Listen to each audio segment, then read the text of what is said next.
My question is, which school did you choose and program, and how did you show your proof of fund? You go to trust YouTuber. I've been saying this thing, like, you will sit down and be watching a YouTuber tell you, oh, I have no plans of relocating. Canada was kind of like a last option. We had not applied for visa, but I just went out in faith and applied for daycare for her. You will know how Nigeria is. I applied to about 7 schools in the US. My struggle to actually relocate was hard. It was, I cried, I prayed. Like, at the time I told God, if you don't give us visa, I'm fine. Like, I'm okay. I'll just say, thank you, Jesus. I know that this is not the plan that you have for me. We move on swiftly.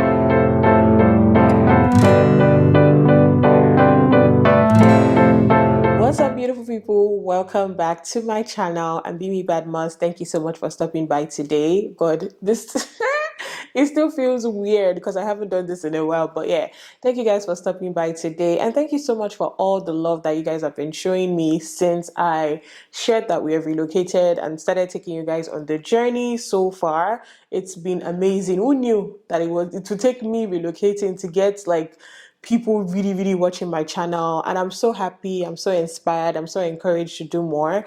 And I know that you guys have a ton of questions, and I was like, you know what, let me just start taking the questions little by little, because if I wait till a long time, you guys will just bombard me with so much questions. So I'm like, with every step, let me just take questions that you might have and answer them, and that's what I'm here to do today. So I shared about like our relocation journey and how we got into Canada, and our Airbnb, and my daughter starting school, and you guys had a ton of questions for me. Well, not a ton, but some of you guys had questions for me, and I was like, you know what, let me just answer it in this video, sit down chit chat video, like I always do with you guys today. So yeah, if you're interested in some of the questions that people have asked, or you're curious about something, I'm just going to be sharing it in this video, and I guess that's it. Let's just jump right into the video. Okay, so just gonna get comfortable. Some of these questions are repetitive, so if it's the same question that somebody has asked, I probably will just ignore it. Anyways, no question here, just here to compliment the richness of your skin. Thank you so much, girl. Thank you. It's the Lord's doing, because my skin, I don't know, my skin has been going through it since we relocated. Like, it's just not, I don't know if it's the water, I don't know if it's the weather, I don't know. I don't know. It's just been having so much roughness and acne that I never used to have. I don't understand what's going on. But anyways, thank you guys so much. Filter low, filter Jackie and rebuy man. But yeah, thank you guys. How did your parents take the news when you told them that you wanted to relocate out of the country? Okay, so because we took them through every step of the journey, right? Like, through like when I was applying to schools, I told them from when we made the decision that this was what we wanted to do. My parents were involved, like, from when I was applying to schools, I kept them in the loop. When I got admission, kept them in the loop.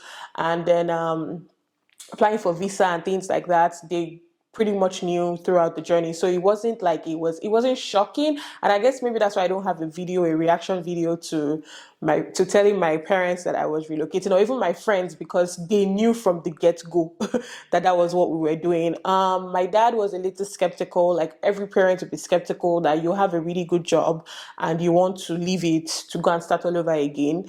Obviously he had such concerns, but then I think eventually he told me that since I was going to school, he didn't really have a problem. Like, he was okay with it, like, because I'm going to better my life and advance my life with school. So he didn't really have a problem with it. My mom was happy. She was happy and she was sad, because like, I'm in a house 247. Like, you guys know, my parents used to pick Tisha up from school. Like, their granddaughter is so dear to her, and they love her so much. So now going from somebody that they used to see every day of the week to not seeing the person every day, obviously it took an emotional toll on them. But we try. We call them I talk to my mom almost every day. I think I talk to her almost every day. Even my dad, I still spoke to them yesterday. I spoke to my mom twice yesterday. I spoke to my dad once yesterday. So it's not the same, but hey, it works. Caramel beauty. Thank you. Thank you. We'll try. We'll try. Enjoying the vlogs back to back. Thank God. My question will be why Kamloops and why didn't you go through the express entry route? Happy Sunday. So this was a very popular question that a lot of people had for us, or for me. So why didn't we go through the express entry route? First of all, if you remember from the first video I put out this year, talking about I think it was the second video when I was talking about our decision to relocate. Canada was not in our radar. I was trying to go back to the US, where I had my undergraduate degree. I thought I was just going to go back there. I thought it was just going to be much easier to go back there. But then now realizing that I wanted to move with my family, so with my husband and my daughter, and my daughter was not the issue. But then in the US, they don't really allow your spouse to work as an international student. So yeah, that just and I wasn't going to let my husband just sit down and be looking and not doing anything. So it was Canada was kind of like a last option. It was not the first. It wasn't first choice. Sorry to the Canada, but it was not my first choice. It was my last choice. So yeah, and then with the express entry thing, there's just a lot that had been going on with it. I wasn't fully aware of how the express entry thing worked. If I was, I would have probably done it like a long, long, long time ago. But by the time I now became aware, which was sometime like last year, by the time we did the points thing, realized that, our points were not, it was not anywhere close to anything because even though we had done the exam, the IELTS, and we maxed out, both my husband and I maxed out, like we had the highest possible scores in IELTS. For the IELTS exam, we didn't, the kind of draws they are calling is like we literally had to have a sibling year, which will give us additional points, and have a master's degree, which I did not have. Age was another thing, which is not on my husband's side. You could still use me as a primary applicant, but I don't have a master's degree. We don't have siblings. I don't have Canadian work experience. So those things just were not going to put us high up in the pool. Like we were low, like we have very low scores in the pool. So that's basically the long and short of why we did not do the express entry. And yeah, and I think people have also asked like, oh, why didn't you do provincial nomination? Pretty much the same thing. The kind of work that my husband and I do, our careers are not in the occupation in demand. Those things that people are like, oh, tech, oh, this, healthcare, that's not we're regular general work people. So we didn't have like any specialty that was like in demand. So, and I also did not have a master's degree. So I was like, you know what? Let me just go back to school, pretty much redefine my career, rearrange my career, and we'll see how it goes from there. Yeah, that's it. Looking fresh, Canada fits you. Thank you. It's because there's no heat. Let me just tell you people, it's because there's no heat. There's no lie. There's no reason to lie. It's because there's no heat and I'm not sweating like a Christmas goat as I'm recording video. And I think that's why people are deceived and you're like, oh more, if you are looking fresh, maybe when the summer starts and the heat is hitting, maybe then people see that it's not really freshness. It's just that it's chill. It's chill. That's what's going on. Hi, Bemi. I'd like to know if you changed your name officially to your husband's and used the document for you to travel as a couple. Nope. Capital no. If you did not know, officially, I am still my father's name. I have not done a change of name.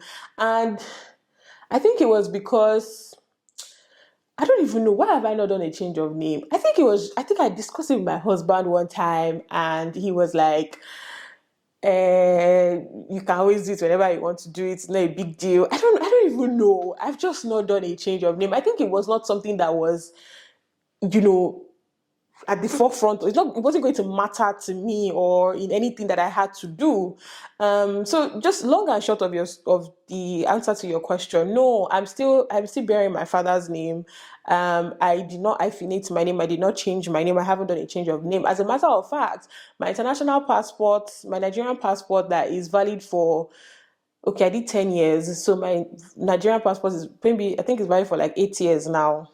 It's my father's name that is on it. So imagine, like, my international passport still has a long long way to go. So, and if I can't change it on, the whole wahala of, if I want to change it now, I want to go and change my international passport now. You will know how Nigeria is. They would have told me to go to Abuja, or they would have told me to, and I was not just in, you know what, let's just leave it like that. So all the things we applied for, we always attach our marriage certificates. That's what we did.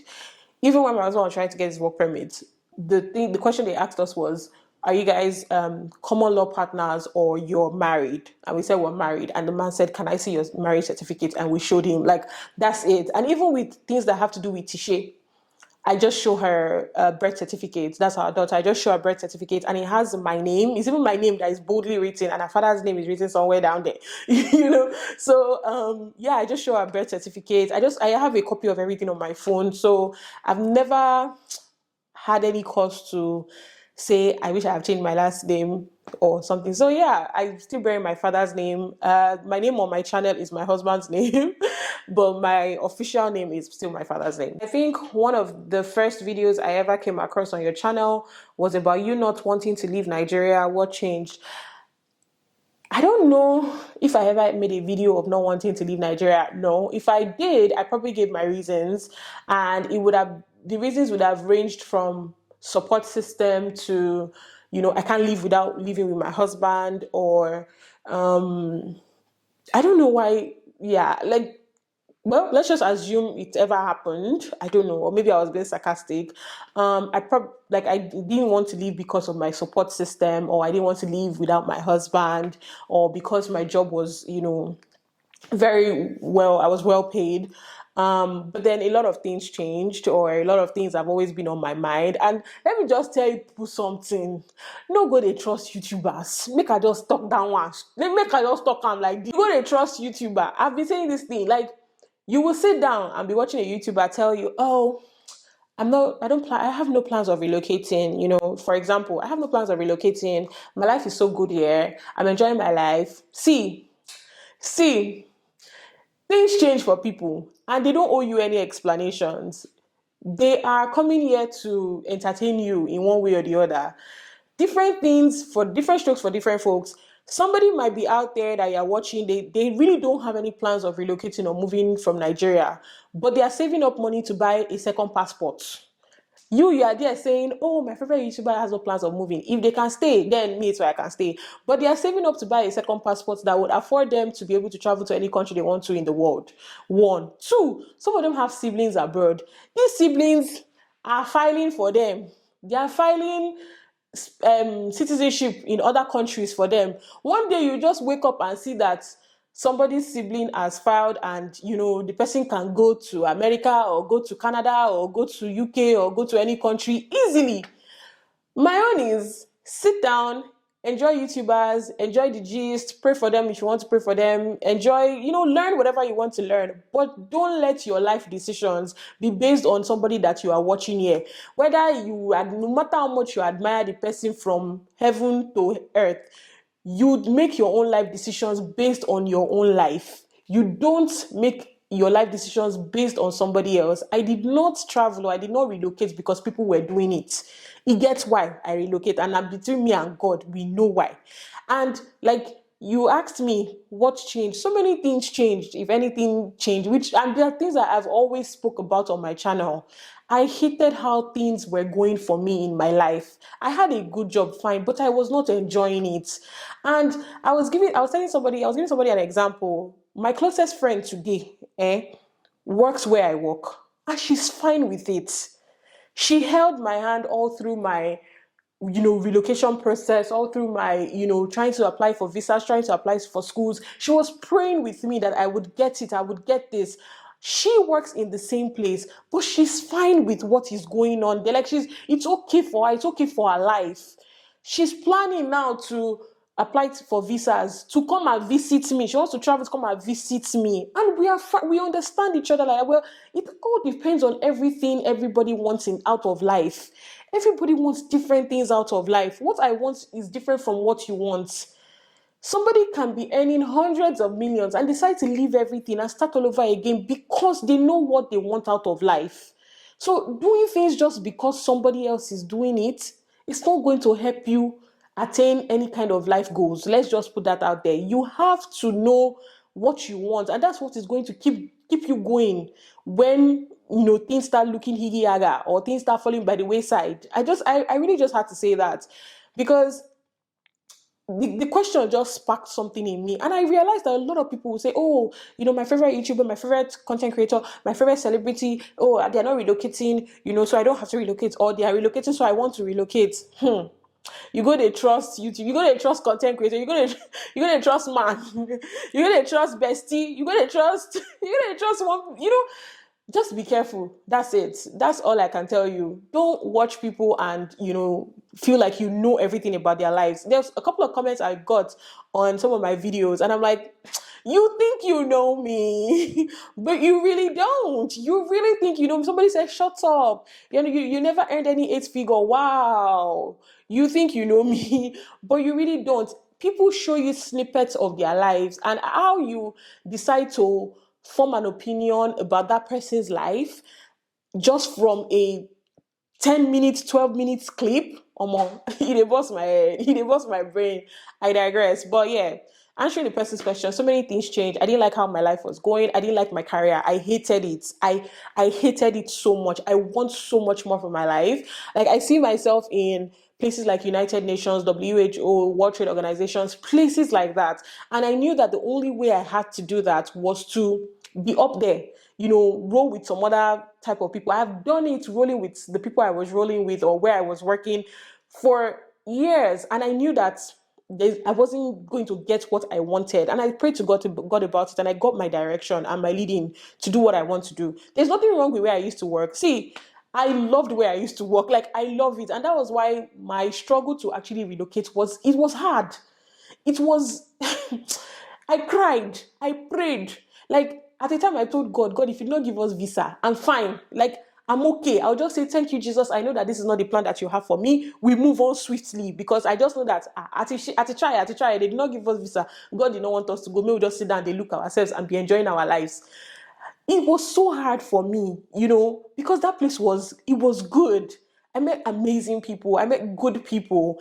And I learned some things too. Obviously, there are everywhere you walk, there's always going to be one issue or the other, but I was just not content. And I knew that place was not going to, in the long run, it wasn't going to give me what I wanted. I was going to look back years from now and say, what have I been doing in my life? And I didn't want that. So yeah. Hi, Bemi. Looking good, my queen. Thank you. I would like to know, how was the process of finding the best school for your beautiful daughter? Did you apply for her while in Nigeria? And how is she adjusting to the new environment? This is a really good question. So, story. Once upon a time. Okay, so my daughter is in daycare right now. She's in daycare here in Canada. And I think with every province that you're in, they have different rules. I'm not sure. Don't quote me on that. But the province that we are in, British Columbia, she is to be in daycare till she turns 5. So it's when she turns 5 that she will now start kindergarten. That's how the school system works here. And then she'll do 1 year in kindergarten and then go to grade 1. I think she starts grade 1. When we were in Nigeria, I knew that I needed a place for her to go. And it's because in Nigeria, she was already in school. Tisha loves school. She loves to go out. Like, you cannot camp Tisha in the house. Both of you you will not even like yourselves. Weekends that I don't have to go out with her, I know it's in my eye they see. We look forward to Sunday to go to church. So she's the kind of child that, even if it's for 3 hours, we need to go outside. So I knew that she needed a place. So thankfully, I also have a very good friend. I have a great friend, Jumoke. She lives in Toronto. And I was carrying Jumoke all through the step of my journey. In fact, Jumoke was one of the people that pushed me to do this thing. Like, I need you to come. Yes, do school, do this, do that. She's here she has a PR, but like, she was really, really supportive. And so I carried out along with the whole journey of applying to schools and everything. And then when we we knew we were going to come. And I told her that, you know what, okay, we've decided that we want to come, we're going to come. One of the first things she told me was, Bemi, start looking for daycare for Tisha. Daycare is crazy to get in Canada. I said, daycare. As per jello simi, as in, like that somebody would just, it's not everywhere. She said, I don't know, but just start looking for daycare for Tisha in Canada. So I started searching, found out that the school I'm in, actually owns a daycare for students. That's the beauty of it. They actually own a daycare for students. So I went on their website. I Googled and I went on the website of the daycare, and I saw, like, the ages and everything and the fees that you'll be paying and everything. And then I applied. And of course, when I applied, they put me on a wait list. Meanwhile, at this time that I applied, we had not even applied for visa. Let me just even put that out there. We had not applied for visa. But see this faith there, and with the way God just works. So I applied for daycare for my daughter, and we had not applied for visa. But I just went out in faith and applied for daycare for her. So I applied and they put me on a wait list. And I didn't even think about it. I just told my friend, Jumoke, that I've applied for Tisheo, but whatever happens, happens. I didn't put too much mind to it. And then the whole process started. We applied for our visas. 3-4 months later, by this time we had gotten our visas, they sent me an email from her school. And they're like, oh, they have a slot open for next month. Would I be interested? That next month, I was still going to be in Nigeria. So how was I going to do it now? So I said, that is there a way for them to hold that spot for me, that I will be in Nigeria in the next I'll be in Canada in the next 2 months. And they said, oh no, they don't hold spots for people because it's hot cake. It's a wait listing. It's a first come, first serve thing. So they do not open or hold spots for anybody. So I was like, okay, sure, no problem. At the time, I actually searched other daycares in this area, but I wasn't even understanding what I was seeing on their website. It felt like the only website that I understood what they said on that website was that particular daycare that my school owns. And they give priority to students. It's mostly for students, but then they also allow faculty members bring in their children and even outsiders. But it's a priority thing. Fast forward to a month to when we're going to travel. And that night, was it like midnight, like 11 p.m. or so to 12, and I just got an email. I even thought it was scam. I got an email that said, oh, this is from the school, that they have 7 slots opened and for next month, and it's a first come first serve thing, blah blah blah. I was like, oh yeah, now. So I told my husband, oh yeah, that's how we quickly fill the form. They said, we'll fill the form, we sent it right away. Then they got back to us and said we should pay a deposit of some amount like that. We couldn't even pay at the time because all they sent us was an email that we should pay to that email. We did not understand. In Nigeria, an account number they use pay. So which one is email? So I didn't understand. So I reached out to my friend again, Jumoke, and I was like, yo, they said we should pay this amount. I have the money, but I don't understand email. How am I supposed to pay? She's like, oh yeah, like that's how the banking thing or the account thing works in Canada. Okay. So she was like, she'll pay for me and I should just send her the money. And so she paid for me and put my daughter's name, and then I sent her the money. And that was how my daughter was able to secure a slot. So when we came, we had already told them the day we were coming, and they said, you were just coming and, come and start. So, but everybody that we have met, every time they ask, oh, how are you going to get daycare for your daughter? And I'm like, oh no, she already has daycare. She's in daycare. Like, how? Like, that's everybody's question. How did you do it? Some people were telling us that some people have been here for 3, 4, 5 months. They've not been able to secure daycare for their children. I say, I don't know. Na person just tell me, say, make I apply. Then that's what we did. So to your question, yes, definitely, we were able to secure daycare for my daughter before we even came here. So my advice to anybody who is thinking of relocating or moving anytime soon, I don't know how it works in other countries, but I know here in Canada it's crazy, especially in my province. It's very, very crazy. So I would advise that you be in the wait list long before you even get visa, if possible, so that you can be able to secure a spot. Okay, so the next question says, what school are you in and what province? Okay, this was also a very popular question. I am in the province of British Columbia, and I am in the city of Kamloops, and I am in the only school in Kamloops called TRU, Thompson Rivers University. That's the school I'm in. Congratulations, Ma. Thank you. Looking good. Thank you. My question is, which school did you choose and program, and how did you show your proof of fund? Okay, school, I already said TRU. What program? I'm doing the MBA program. I am doing a master's in business administration. And the next question says, how did you show your proof of funds? The same way everybody shows proof of funds. Whatever amount that you need to show, you put it in your account and you show them. That's it. Hey, Bemi, with an MBA, do you plan on starting your own engineering company?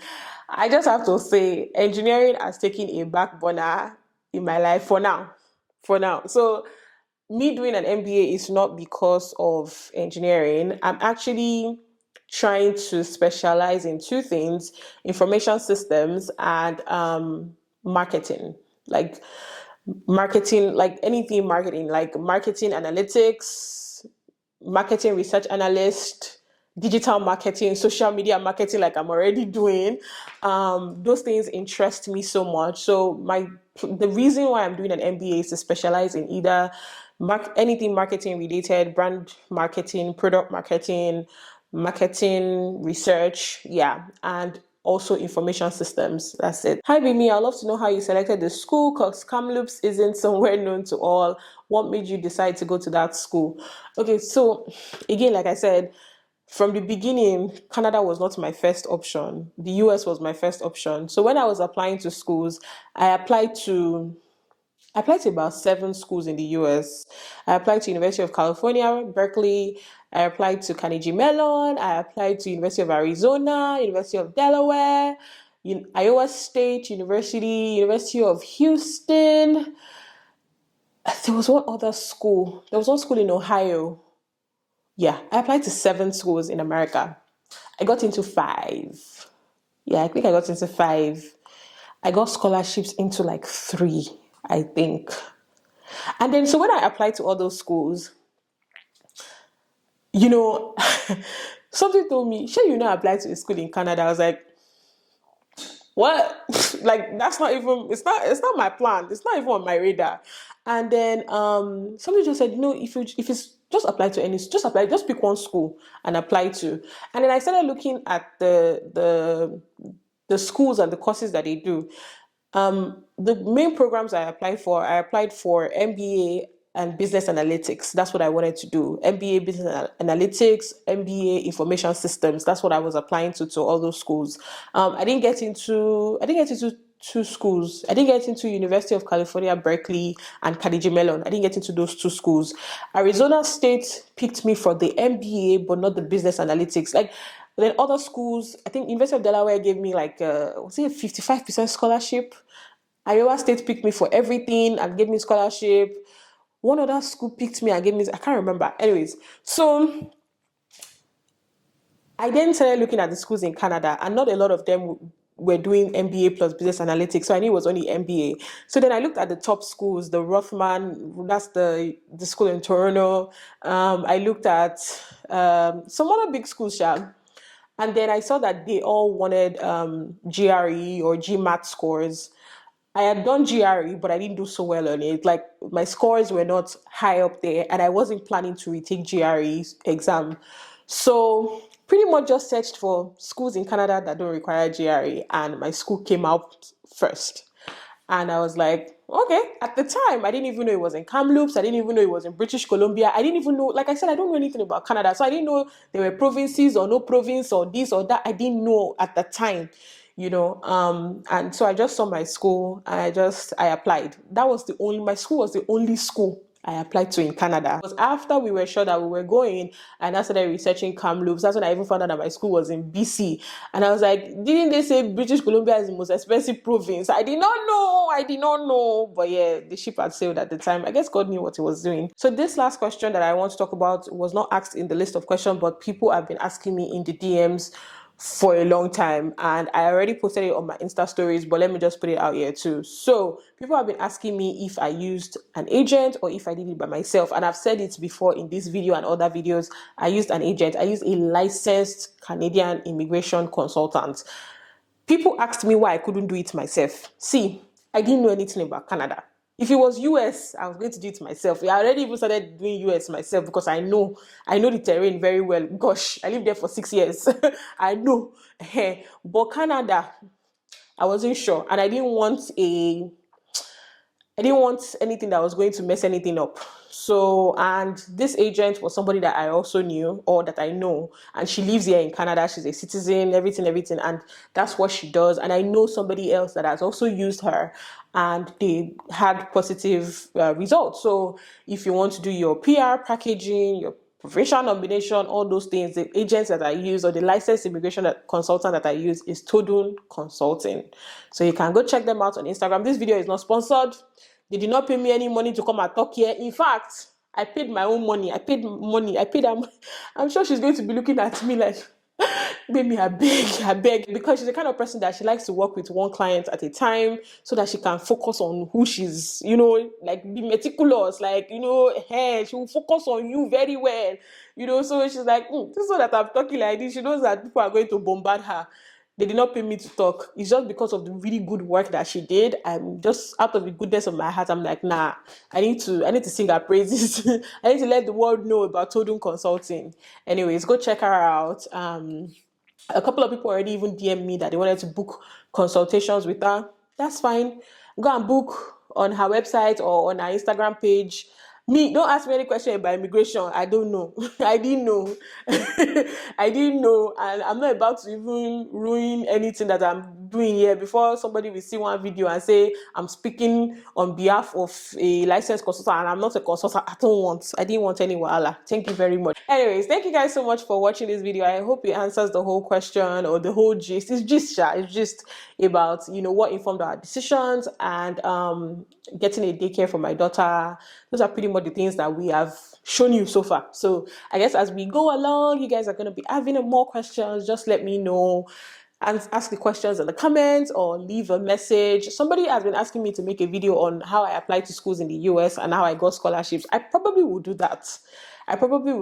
If you're married, I probably wouldn't advise the US so much. But if you're single, and I know that I have a lot of single girlies watching me, the US would be perfect. In fact, you go and find a husband safe.